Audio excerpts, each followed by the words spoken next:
Hello my dear student and welcome back to my YouTube channel. Let's discuss. Dear student, today we are going to discuss class 10 subject science and worksheet number 30 in this worksheet for 17th of September 2021.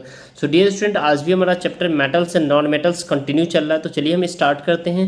Let's revise. इसे आज हम revise करेंगे जो कि बेहद ही आसान है. हम सभी जानते हैं जो टोटल नोन एलिमेंट है 1118 है अभी तक इस अर्थ पे. ठीक है, तो ये मेटल और नॉन मेटल यानी दोनों मिलाकर के 1118 एलिमेंट है. एलिमेंट को ही क्लासीफाई किया जाता है मेटल और नॉन मेटल के उसके प्रॉपर्टीज के बिहाफ पे. राइट, तो मेटल आर लस्ट्रस. मेटल कैसा होता है? लस्ट्रस होता है, मेलिएबल होता है, डक्टाइल होता है. ये मेटल और नॉन मेटल में differentiate.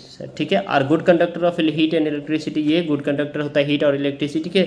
They are solid at the room temperature. ये क्या होता है? ठोस होते हैं रूम टेम्परेचर पे, except mercury which is liquid. यानी मरकरी को छोड़ करके बाकी सब लिक्विड होता है. ठीक है, यानी मरकरी रूम टेम्परेचर पे ये लिक्विड फॉर्म में होता है बट एलिमेंट है, याद रखना है. और एक क्वेश्चन आपसे और पूछा जा सकता है, नॉन मेटल बताइए जो रूम टेम्परेचर पे जो है ना क्या होता है? लिक्विड फॉर्म में होता है. तो आपको नॉन मेटल्स में आपको लिखना है डियर स्टूडेंट, वो क्या होता है? ब्रोमीन होता है. राइट, ब्रोमीन होता है. राइट, तो आप ब्रोमीन लिखेंगे.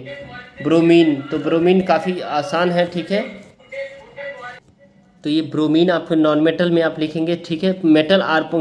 अब देखिए, metal can form positive ion by losing the electron. यानी मेटल जो है ना क्या करता है? पॉजिटिव आयन, यानी ये इलेक्ट्रॉन को लूज कर देता है और नॉन मेटल इसको गेन कर लेता है. ठीक है, ये ले लेता है.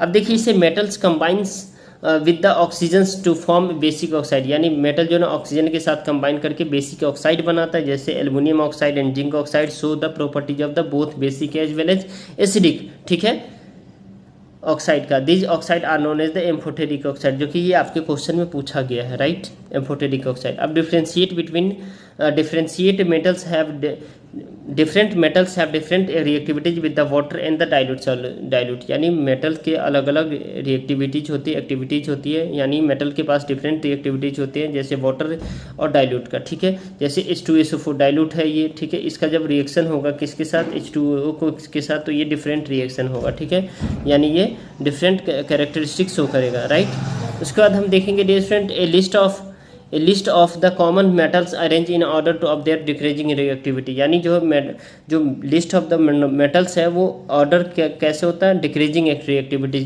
जिसे हम एक्टिविटी सीरीज कहते हैं. Metals above hydrogen in the activity series can display hydrogen form A dilute salt acid.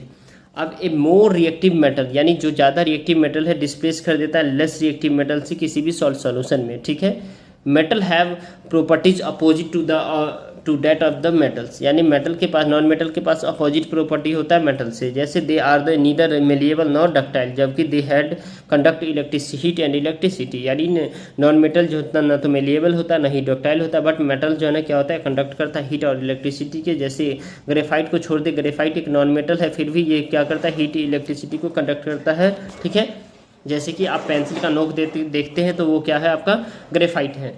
अब चलिए डियर स्टूडेंट, इसमें बेहद ही आसान से 4 प्रश्न, ये सारे प्रश्न को एक एक करके मैं आंसर देता हूं. तो चलिए स्टार्ट करते हैं क्वेश्चन नंबर फर्स्ट, और इसी तरह आप स्माइल करते रहिए. ठीक है, right and exceptions of the following cases metals combine with the oxygen to form basic oxide. तो एल्युमिनियम, तो इसका जो आंसर हो जाएगा aluminium oxide and zinc oxide shows the properties of both the basic as well as the acidic oxide. तो this oxide are known as the amphoteric oxide. तो ये आपका आंसर हो गया. राइट, क्वेश्चन नंबर हमारा second है, metal are solid at room temperature. तो mercury हो जाएगा जिसको Hg कहते हैं. ठीक है, इसका हाइड्रोगायरा या पारा भी इसको हम हिंदी में कहते हैं. ठीक है डियर स्टूडेंट, तो ये मेटल्स है जो कि रूम टेम्परेचर पे लिक्विड स्टेट में रहता है. ये क्वेश्चन VBI है जो कि आपके एग्जाम में डेफिनेटली पूछे जाएंगे ये क्वेश्चन. अब क्वेश्चन नंबर हमारा C है, यानी non metals are the bad conductor of heat and electricity but the non-metal are the bad conductor of heat and electricity but non-metals like the graphite which conduct electricity, जो कि accept है यानी अपवाद है, exceptions में है. ठीक है, तो ये क्या करते हैं? हीट एंड इलेक्ट्रिसिटी को कंडक्ट करता है. क्वेश्चन नंबर नेक्स्ट है dear state whether the following statement are true or false. यानी बताना है नीचे का स्टेटमेंट क्या सही है और क्या गलत है. ठीक है, तो different metals have same reactivities with the water in dilute solution. बिल्कुल फॉल्स है, यानी कि वो सेम नहीं होता, वो क्या होता है? वो डिफरेंट होता है. क्या होता है? वो डिफरेंट होता है. तो आपको यहाँ पे डिफरेंट लिखना है. ठीक है, सही में. Aluminium oxide is an amphoteric oxide, बिल्कुल ये सही है, एल्युमिनियम ऑक्साइड अभी तो पढ़ा है जो एम्फोटेरिक ऑक्साइड होता है। एंड क्वेश्चन नंबर हमारा थर्ड है, dear student, non metal can be form a positive ion by losing electrons to metals, नहीं ये फॉल्स है। यानी नॉन मेटल जो है ना हमेशा जो है ना पॉजिटिव आयन नहीं, यानी मेटल्स जो है ना ये पॉजिटिव आयन है, ये क्लोरीन है, तो ये जो माइनस है ये कभी इसको देता नहीं है, ठीक है। तो यहाँ पे ये इसे देता है, ठीक है, अपना इलेक्ट्रॉन, यानी पॉजिटिव आयन नॉन मेटल को देता है, ठीक है। तो इसलिए करके ये हमारा आंसर फॉल्स हो गया, राइट। डियर स्टूडेंट, आप मुझे इस सपोर्ट कर सकते हैं इस वीडियो को लाइक करके, वीडियो को शेयर करके, और चैनल पे नए हैं तो चैनल को सब्सक्राइब करके और बेल आइकन को प्रेस कर दीजिए ताकि आपको लेटेस्ट नोटिफिकेशन मिलता रहे। तो चलिए फिर मिलते हैं नेक्स्ट वर्कशीट में, तब तक के लिए bye bye, take care, have a nice day.